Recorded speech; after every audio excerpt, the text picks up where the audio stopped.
John was an enthusiastic kid who loved history. His room was a testament to his passion, adorned with posters of pyramids and the Sphinx. Today was special because John had a lot to share with his curious friend Danny. "Hey Danny, guess what?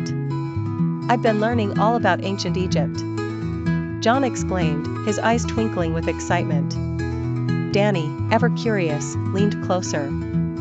"Cool. Like mummies and pyramids?" he asked.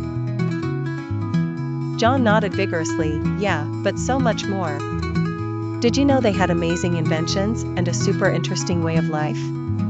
As they engaged in their conversation, images and animations of the pyramids, the Nile River, and hieroglyphics floated through their imagination. Their imaginary journey took them inside a pyramid.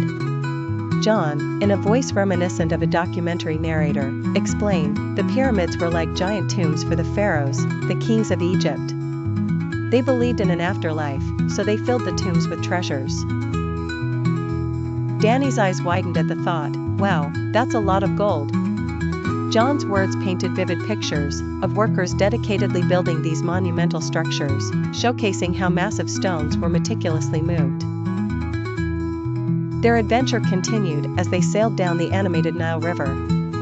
John pointed out, the Nile River was super important. It helped them grow food and travel around. Danny, catching on, quipped, "Like a giant water highway?" John laughed, "Exactly. They even had a calendar based on the Nile's floods," he added, showcasing agriculture in ancient Egypt, complete with their ingenious tools. The scene morphed into an animation of an ancient Egyptian scribe, carefully etching hieroglyphics.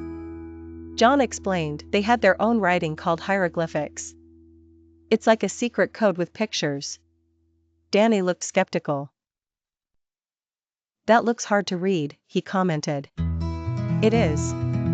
But they wrote down all their stories and knowledge," John told him, pointing to some hieroglyphic writings and their meanings that hovered in their shared imagination. Finally, they found themselves back in John's room, having traveled to an ancient world and back in a matter of minutes. John concluded, ancient Egypt was an amazing civilization. They were smart, creative, and left behind so much for us to learn. Danny, now eager to dive deeper, had a request, "I want to learn more. Can we visit a museum sometime?" John's smile was wide and inviting. "Definitely. It'll be a real adventure." Together, they dreamed of visiting a museum, viewing ancient Egyptian artifacts firsthand.